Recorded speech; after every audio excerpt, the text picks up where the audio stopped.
এখন যারা কর্পোরেটে আছে তাদের লাইফস্টাইল তো এরকম, জি। তো তাদের মানে আপনার মতো এরকম ট্রান্সফরমেশন যদি তারা চায় তাহলে কর্পোরেটের থেকে তারা কিভাবে এই লাইফটা লিড করতে পারে? আসলে আমরা যখন কোনো কিছুতেই ইনভলভ থাকি, যেমন কর্পোরেটের কথা জিজ্ঞাসা করছেন, কর্পোরেট আমার পার্সোনাল এক্সপিরিয়েন্সে যখন আমরা কর্পোরেটে থাকি, কর্পোরেটে আমাদের টার্গেট, প্ল্যানিং, বাজেটিং, প্রত্যেকটা জিনিস আমার নির্ধারিত ডেটে ডেলিভারি সব মিলে আসলে আমরা সব ফোকাসটা ওইখানে দিয়ে থাকি। আমরা আমাদের রিলেশনশিপকে ইগনোর করতে থাকি, আমরা আমাদের পার্সোনাল লাইফকে ইগনোর করতে থাকি, আমরা আমাদের হেলদি ফুড খাবো খাবো না সেই সময় থাকে না। এই জায়গাগুলোতে অর্থাৎ হেলদি লাইফস্টাইল থেকে আমরা সরে যাই। তো এই হেলদি লাইফস্টাইলটা আপনি আসলে ভালো থাকবেন কি থাকবেন না, প্রথম যদি আপনার এই 5টা 6টা পিলারের কথা চিন্তা করেন, তাহলে প্রথম পিলারেই হচ্ছে ভিত্তি মজবুত করতে হবে আপনার স্বাস্থ্য। তো এই স্বাস্থ্য যদি আপনার ভালো না থাকে, আপনি যত সাকসেসফুল হন না কেন, এই জন্য স্টিভ জবস মারা যাওয়ার সময় বলছিলেন যে আমি অনেক বই পড়েছি, জীবনে অনেক বই পড়া হয়েছে, কিন্তু আমার স্বাস্থ্যের বইটাই পড়া হয়নি। আবার উনি এইটাও বলছেন যে পৃথিবীতে সবচেয়ে মূল্যবান যে কি বলে বেড যদি থাকে, বিছানা যদি থাকে, সেটা হচ্ছে হাসপাতালের বিছানা। কেন? ওনার ব্যাখ্যা অনুযায়ী উনি বলছেন যে আমি আমার ওয়াইফকে চাইলেও আমার হাসপাতালের বেডে আমার ওয়াইফকে শোয়াই দিলে কাজ হবে না। আমি যদি আমার ম্যানেজারকে শোয়াই দিই তাহলেও কাজ হবে না। আমার ড্রাইভার, যতগুলি গাড়ি আছে সব ড্রাইভারকেও যদি আমি এখানে এনে শোয়াই রাখি, তারা এটার দায়িত্ব নিতে পারবে না। অন দ্য আদার হ্যান্ড, আমি এখানে শুয়ে থাকার পরিপ্রেক্ষিতে আমার সময় এবং আমার যে ব্যবসার যে ক্ষতি হচ্ছে সব যদি আমি মিলাই, তাহলে এই বেডের মূল্য আসলে অনেক বেশি। এটা আমরা রিয়েলাইজ করি না। উনি 57 বছর বয়সে ক্যান্সারে মারা গেছেন বলে উনি এটা রিয়েলাইজ করছেন। তো সেই জায়গা থেকে আমরা যারা কর্পোরেটে আছি, তাদের সুস্থ থাকতে হলে তাদেরকে আসলে ওয়ার্ক লাইফ ব্যালেন্সের কথা আমরা বলি, কিন্তু এটা মেনটেন করি না। অন দ্য আদার হ্যান্ড, যারা কর্পোরেটে কাজ করছি, আমি যদি পার্সোনাল এক্সপিরিয়েন্স শেয়ার করি, সেখানে আমি দেখব যে আমরা লিফটের গোড়ায় যায় দাঁড়াচ্ছি সকালবেলা, আমি 5তলায় উঠবো, সিইও সাহেব 7তলায় উঠবেন অথবা 18তলায় উঠবেন। আমরা লাইন ধরে দাঁড়াচ্ছি, কিন্তু আমার সিইও প্রায় 65-70 ইয়ার্স এজের একটা মানুষ। উনি দেশের বাইরে থেকে আসছেন। উনি আমাদেরকে হাই সাইফুল বলে উনি কিন্তু সিঁড়ি দিয়ে উঠেই 7তলায় তার ইয়েতে চলে যাচ্ছেন। আর আমরা তার চেয়ে অনেক কম বয়সের, আমাদের সেই এনার্জিটুকু নাই। কারণ কি? উনি আসলে ওইটা সব ব্যালেন্স করেন। উনি সকালবেলা জিমে গেছেন অথবা সুইমিং করছেন, তো উনি কিন্তু রাতেও ঠিক মতন ঘুমাইছেন, আবার ব্যবসাটাও ঠিক মতন পরিচালনা করছেন, যার কারণে বোর্ডে উনি কিন্তু আপনার সুন্দর মতন তার কাছে যে এক্সপেকটেশন বোর্ডের, ম্যানেজমেন্ট বোর্ডের, বোর্ড অফ ডিরেক্টরসদের মিটিংয়ে উনি কিন্তু তার টার্গেট গোল অ্যাচিভ করেই দেখাচ্ছেন। এবং সারাদিন ধরে এনার্জেটিক থাকতে একটার পর একটা মিটিং করে যাচ্ছেন, কোনো ক্লান্তি নাই। আর আমরা কিছুক্ষণ করার পরে আমরা টায়ার্ড, বিকালবেলা আমরা এই 4টার পরে আমরা দেখি যে আমরা ডাউন হয়ে গেছে, আমাদের আর কোনো এনার্জি নেই। বাসায় গিয়ে মোবাইল টিপি অথবা আপনার সবাই হেলান দিয়ে আমরা হয়তো টিভি দেখতে থাকি বা চ্যানেল একটার পর একটা চেঞ্জ করতে থাকি। এই তো আমাদের জীবনযাপন। তো এই জন্যই আমরা চিন্তা করতে হবে যে আমাদের আসলে যদি কর্পোরেটও ভালো করতে চাই, কেরিয়ারও ভালো করতে চাই, তাহলে স্বাস্থ্যকে আপনার অবশ্যই প্রাধান্য দিতে হবে। স্বাস্থ্যকে প্রাধান্য দিতে হবে, আপনার রিলেশনশিপকে প্রাধান্য দিতে হবে, আপনার কি বলে ওয়েলথ বা কেরিয়ার গোলকেও প্রাধান্য দিতে হবে। এইভাবে ব্যালেন্স যদি আপনি রেখে দেন, একটা সাইকেলের মনে করেন যে 7টা স্পোক আছে, বা যেটা সাইকেলের চাকাকে ব্যালেন্স করে আমরা স্পোক বলি, তাই না? Spoke। তো আপনি যদি স্পোকের যদি একটা স্পোক যদি দুর্বল হয়, তাহলে সাইকেলটা ডিস্টার্ব করবে। 2টা যদি ডিস্টার্ব হয়, আরও বেশি ডিস্টার্ব করবে, এবং চাকাটা আসলে ইমব্যালেন্স হবে।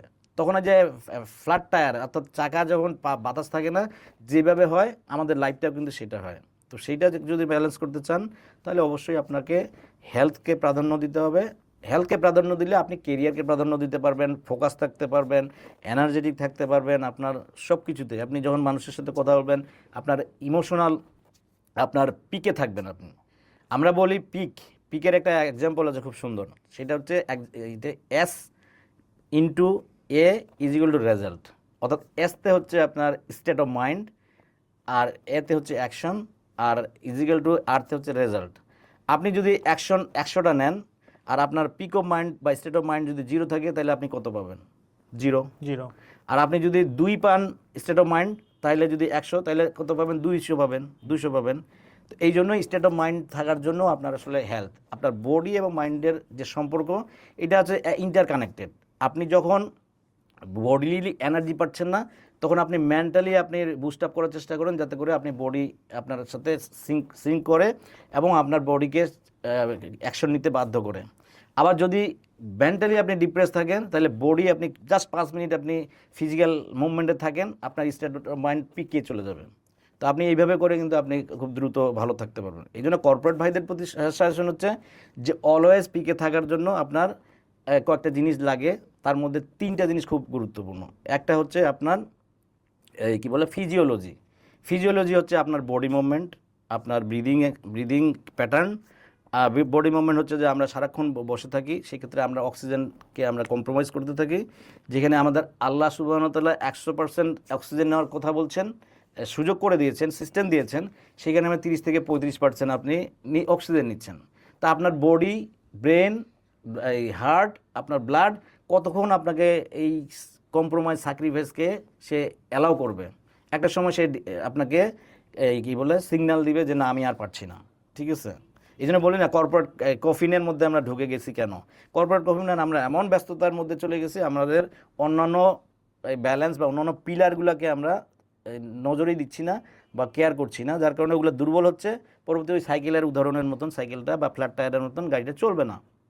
ঠিক একইভাবে তো ওখানে আপনার ফিজিওলজি এটা মূল যেটাতে কিছুক্ষণ আপনি যদি ফিজিওলজির মুভমেন্টে থাকেন, তাহলে আপনার ইমোশনাল স্তরটা উপরে উঠবে, স্টেট অফ মাইন্ডের পিকের দিকে যাবে। তো এটা যদি আপনি 1 ঘন্টা পর পর যদি সিটিংয়ে যারা আমরা কাজ করি সিডেন্টারি, তারা যদি 1 ঘন্টা পর পর অন্ততপক্ষে একটু উঠে একটু হালকা ব্যায়াম করেন, অথবা এই কি বলে পটি পোজ, অর্থাৎ আমরা যে পুরনো আমলের যে পেনে বসার মতন বসা, সেইভাবে যদি বসে থাকেন, তাহলেও আপনার রক্ত চলাচলটাকে করবে। এখান থেকে আমাদের বসে থাকার কারণে রক্ত চলাচলটা কম্প্রোমাইজ হচ্ছে। তো সেখানে আপনি কিছুদিন পরে আপনি দেখবেন যে আপনার মাসেলের পেইন হচ্ছে, স্ক্র্যাপিং হচ্ছে, জয়েন্টের ব্যথা হচ্ছে, এরকম নানা রকমের প্রবলেমগুলো নিচের থেকে শুরু হতে থাকে। সেখানে আরেকটা জিনিস যে আমাদের মাসেল, অর্থাৎ পায়ের যে নিচের দিকে মাসেল হচ্ছে আপনার কাপ মাসেল, সেইটা কিন্তু আপনার আমাদের যেমন ব্রেনে স্ট্রোক করে, হার্টে অ্যাটাক করে, ঠিক আপনার পায়েও মাসেলেও আপনার একটা অ্যাটাক হতে পারে। বা রক্ত চলাচলের ক্ষেত্রে ব্রেনের ক্ষেত্রে বা হার্টের ক্ষেত্রেও সে একটা ভূমিকা পালন করে। আমাদের রক্ত যখন পাম্প করে এই হার্ট সারা শরীরে পৌঁছে দেয়, এই আমাদের এই যে ইয়েগুলি কী বলে কাপ মাসেলের যে ইয়েগুলি আছেন, সেলগুলি আছে, তারাও কিন্তু আপনার সহায়ক ভূমিকা পালন করে রক্তটাকে পাম্প করে আবার পিছনে হার্টে পাঠিয়ে দেওয়ার জন্য।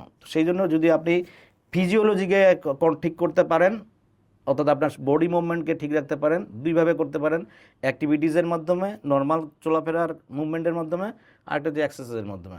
দ্বিতীয়ত হচ্ছে যে আপনি আপনি ফোকাস কোথায় করছেন, আপনার ফোকাসের উপর আপনার কিন্তু ওই যে স্টেট অফ মাইন্ড নির্ভর করে। আপনি যদি নেগেটিভের দিকে তাকান, তাহলে নেগেটিভ আপনাকে ফোকাসে নিয়ে যাবে। আমরা যদি পজিটিভের দিকে তাকাই, তাহলে পজিটিভের দিকে আপনাকে ফোকাসে নিয়ে যাবে। তো মোস্ট অফ দ্য পিপল, আমরা মানুষ আসলে সেই জন্মের আদি ইতিহাস যদি আমরা ঘাঁটি, তাহলে আদম হাওয়ার কোথায় চলে যেতে হয়। আদম হাওয়া জান্নাতে ছিলেন এবং নাজ নিয়ামতে ভরা ছিল। সেখানে শুধুমাত্র গন্ধম গাছ কি একটা মাত্র গাছ, পুরো জান্নাতের আমরা সাইজ আমরা জানি না। আমরা জানি যে আমরা যে জান্নাত পাবো, সেই জান্নাতের সাইজ বলছে আকাশ, এবং এই এরকম নানা রকমের বর্ণনা শুনি। তার মানে বিশাল একটা জান্নাত। সেখানে আমাদের আদি পিতা মাতা আদম এবং হাওয়া ওখানে ছিলেন। শয়তান তাদেরকে শুধুমাত্র একটা গাছের দিকে নজর দিলেন, অর্থাৎ একটা নেগেটিভের দিকে তাকালেন, খেয়াল করাই দিলেন, এবং তারা ওইটা না পেলেই যেন আর কিছু পাচ্ছেন না, সুস্থিতে থাকতে পারছেন না, শান্তি পাচ্ছেন না, ওইটা খেয়েই পৃথিবীতে চলে আসলেন।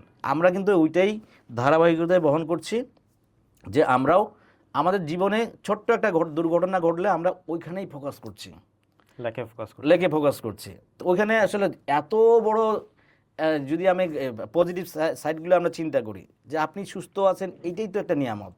আপনি জীবিত আছেন, এইটাই একটা নিয়ামত। আপনি চোখ দিয়ে দেখতে পাচ্ছেন, এইটা একটা নিয়ামত। আপনি নাক দিয়ে নিঃশ্বাস নিতে পারছেন, যেখানে অনেক মানুষ হাসপাতালের বিছানায় আপনার স্ট্রাগল করছে, অথবা আর্টিফিশিয়ালি তারা অক্সিজেন নিচ্ছে এবং পয়সা দিয়ে নিচ্ছে। আপনি বিনা পয়সায় আপনি আল্লাহ সুবহানাহু ওয়া তাআলা আপনাকে সেই ব্যবস্থা করছেন। অনেক মানুষ ঘুম থেকে উঠে চোখ দিয়ে দেখতে পাচ্ছে না, ঘুম থেকে উঠেই দেখতেছে সে ব্লাইন্ড, কিছু কানে শুনতে পাচ্ছে না, আপনি শুনতে পাচ্ছেন। এরকম প্রত্যেকটা অঙ্গ প্রত্যঙ্গ দিয়ে যদি আপনি কল্পনা করেন, এরপরে আপনার বাড়ি আছে, গাড়ি আছে, আবার সন্তানরা আছে, সন্তানরা সুস্থ সন্তান, অনেকের সন্তান আছে কিন্তু সুস্থ না। এইভাবে যদি আপনি খেয়াল করেন আপনার কিন্তু ব্লেসিংসের ছড়াছড়ি। তো আপনি ফোকাস করছেন কোথায় সেটা কিন্তু ডিপেন্ড করে আপনার স্টেট অফ মাইন্ড ভালো খারাপ কত পরিমাণ আছে সেটা ইয়ে করুন। আরেকটা স্টেট অফ মাইন্ড ঠিক করার জন্য প্রথমে ফিজিওলজি পেলাম, ফোকাস পেলাম, আরেকটা হচ্ছে ওয়ার্ড। আমরা যা বলি সেটা হচ্ছে যে ওয়ার্ড, আমরা মুখে যা কথা বলি সেটা আমাদের ব্রেন সাবকনসিয়াস মাইন্ড এটা ক্যাপচার করে, সেলফ টক। তো সেখানে আপনি আমরা যখন কথা বলি, যেমন আপনি বলতে পারেন যে আমার মেয়েটা খুব জিদ্দি, এই কথাটা যখন বলবেন মেয়েটা জিদ্দি, এটা একটা নেগেটিভ ওয়ার্ড। কিন্তু আপনি যদি বলেন আমার মেয়ে মেন্টালি খুব স্ট্রং, তার মানে একই কথা বলছেন। মেন্টালি স্ট্রং মানে কি, সে আসলে যেটা বলে সেটা এস্টাবলিশ করতে চায়। তো এটা কিন্তু পজিটিভ কথা। তো এইভাবে ব্রেনের সাবকনসিয়াস মাইন্ডে আপনি যেই কথাগুলি বলছেন, আপনি বলতে পারেন আমার টাকা নাই। তো ব্রেন সাবকনসিয়াস মাইন্ড ভালো বুঝে না, মন্দ বুঝে না, সে লজিক বুঝে না, সে বুঝে যে আমার বসে বলছে আমার টাকা নাই, তার মানে আমার বস গরিব। ব্রেন তো আমার ভালো থাকার জন্য চিন্তা করে, সাবকনসিয়াস মাইন্ড আমার ভালো থাকার জন্য। সে ওই এই কী বলে নেগেটিভ শব্দটাকেই সে মনে করে এটা পজিটিভ। তো আমার বসের টাকা নেই মানে বস আমার গরিব, তাহলে গরিব থাকার জন্য বসকে কি কি হেল্প করা যায়, তখন ইউটিউব বা ফেসবুকের অ্যালগরিদমের মতন সমস্ত জিনিস সে পাঠাতে থাকে। তা আপনি সারাদিনে ওই চিন্তাগুলোর আপনার মধ্যে আসবে যে আপনি গরিব থাকার জন্য না এই কাজটা করব না, ওইটা করলে আমার মানুষে কি বলবে, এরকম নানাবিধ গরিব থাকার জন্য যত এলিমেন্ট সে হাজির করে দেয়। তাহলে আপনি স্টেট অফ মাইন্ডকে যদি আপনি ঠিক রাখতে পারেন, তাহলে তিনটা পদ্ধতিতে, একটা হচ্ছে ফিজিওলজি, আপনার হচ্ছে ফোকাস, আর একটা হচ্ছে আপনার ওয়ার্ড, পজিটিভ ওয়ার্ড সবসময় সেলফ টকের মধ্যে যদি থাকেন, যা চিন্তা করে মানুষ আসলে তাই, মানুষ যা খায় মানুষ আসলে তাই, মানুষ যে বলে যা বলে মানুষ আসলে তাই। এইটা আসলে মানুষের ইয়ের ধর্ম। তো সেই জায়গা থেকে আমরা সবসময় যদি পজিটিভ ফোকাস করি তাহলে আমরা ভালো থাকবো।